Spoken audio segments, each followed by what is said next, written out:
ងាររកស៊ីជួបបញ្ហាមេសូនីតាបង្ខំចិត្តផ្អាកនិងងាកមកផលិតបង្កើតវីដេអូខ្លី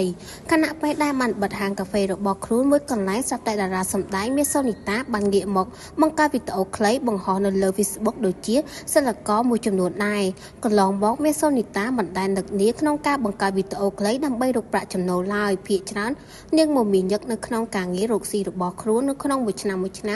នាងទទួលថតរឿងខ្នាតធំតែមួយរឿងប៉ុណ្ណោះដោយឡែកប្រហែលខែចុងក្រោយនេះតារាសម្ដែងមេសូនីតាហាក់បី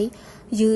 ជីអនមិនសូវល្អប៉ុន្មានទេអាជីវកម្មមួយចំនួនរបស់នាងដែលបានបើកដំណើរការជាច្រើនឆ្នាំត្រូវបានបង្ខំបិទទ្វារដោយសារតែប្រកប្រាក់ចំណូលមិនសូវបានជាក់ស្ដែងហាងកាហ្វេរបស់នាងមួយកន្លែងបានផ្អាកដំណើរការជាច្រើនខែមកហើយជុំវិញនៃការវិលត្រឡប់មកបង្កើតវីដេអូខ្លីនេះត្រូវតារាសម្ដែងមេសូនីតាបង្ជាក់ប្រាប់ថាដោយសារមួយរយៈនេះនាងទំនេរច្រើនកាលណាមួយចង់ធ្វើអ្វីដែលថ្មីសម្រាប់ផ្នែកជូនអ្នកគ្រប់គ្រងគួររំលឹកផងដែរថាកញ្ញាមេសូនីតាមានអាជីវកម្មជាច្រើននៅក្នុងដៃទាំងហាងក្រមា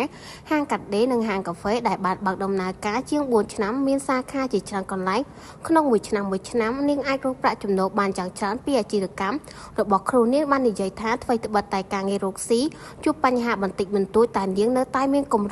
រោងនិងពង្រីកការងាររកស៊ីរបស់ខ្លួនបន្ថែមទៀត